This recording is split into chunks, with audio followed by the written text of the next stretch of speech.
Друзья, все вы давно знаете, что корейский традиционный стол состоит не только из главного блюда, но также из большого количества дополнительных закусок, которые в Корее принято называть панчан. И сегодня мы с вами приготовим одну такую вкусную и популярную закуску из редьки дайкон. Ну а с вами, как обычно, Денис Ким, и я рад вас всех приветствовать на канале Foodcore. Итак, сегодняшнее блюдо называется танмуджи, и по факту это кисло-сладкая маринованная редька, которую очень часто можно встретить на столе в корейских кафе. Также ее используют при приготовлении кимпап. Ну это такие корейские роллы. Ставь, кстати, лайк, если хочешь рецепт кимпап. Особенность этой редьки еще в том, что она ярко-желтого цвета. И многие почему-то думают, что это какой-то особенный сорт дайкона. Но это не так. В общем, рецепт простой, поэтому устраивайтесь поудобнее. Сейчас я вам все расскажу и покажу. На экране, как обычно, представлены все необходимые ингредиенты. Ставим видео на паузу, делаем скриншот и идем в магазин. Также этот список есть и в описании под этим роликом. Там же вы найдете и ссылочки на мои социальные сети. Итак, первым делом займемся дайконом. Его сначала хорошо моем, а далее нам надо его очистить от кожуры. После этого отрезаем заднюю и переднюю часть. Они нам не нужны. Разрезаем его аккуратно вдоль пополам. Ну а теперь нам надо нарезать его двумя способами. Первый способ для того, чтобы мы смогли добавлять его дальше в кимпап. Поэтому нарезаем на длинные брусочки. Режем сначала на пластины, а потом на бруски. Толщину выбирайте сами, но старайтесь не делать их слишком тонкими. Ну а вторую часть мы нарежем на кусочки в виде полукругов. Нарезаем на пластины небольшой толщины. Второй дайкон нарезайте также на полукруглые пластины. После этого складываем дайкон в отдельную тарелку. Наверняка вы сейчас задаетесь вопросом, а можно ли использовать обычную зеленую редьку вместо редьки дайкон? Ответ – да, можно, но только учтите, что она по вкусу чуть более горькая, чем дайкон, поэтому когда будете выдерживать в маринаде, подержите на денек подольше.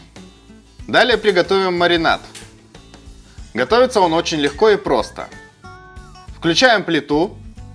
Ставим на плиту кастрюлю, вливаем примерно 650 мл воды, далее всыпьте 1 стакан сахара, 300 мл 6% уксуса, я взял рисовый, но сюда подойдет и яблочный, и простой столовый уксус, но лучше всего рисовый. Добавляем 1 столовую ложку соли и 1 столовую ложку куркумы, она и придаст нашей редьке яркий желтый цвет. Хорошо перемешиваем, пока сахар не растворится, и нагреваем маринад. Не обязательно доводить до кипения, просто хорошо нагрейте. В Корее для цвета обычно используют плоды гордении, но лично я никогда их не встречал в продаже, поэтому я использую куркуму. Получается такой же красивый яркий цвет, да и она для здоровья полезна, особенно для мужчин.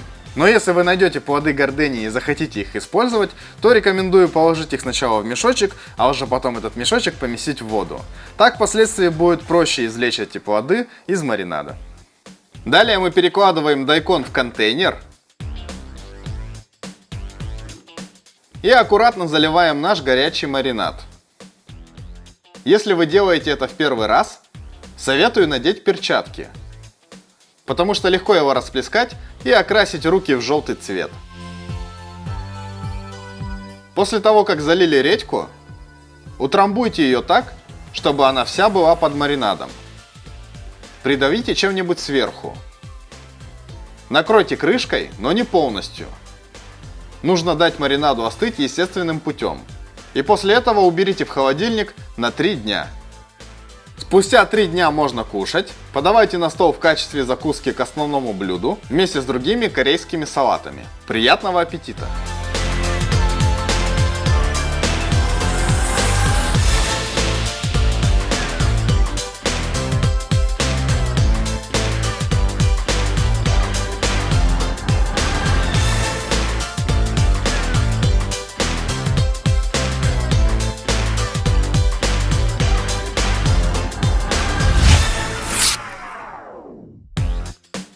Друзья, редька получается кисло-сладкой, очень приятной и освежающей на вкус. Ее можно мелко нарезать и добавлять к каким-нибудь блюдам, к рамену, например, ну либо просто кушать в прикуску. Надеюсь, видео вам понравилось, обязательно поддержите его лайком. Также не забудьте глянуть и другие мои ролики. На моем канале полно рецептов, я уверен, вы найдете много чего для себя интересного и вкусного. Ну а с вами, как обычно, был Денис Ким, спасибо вам большое за просмотр, ну и всем пока.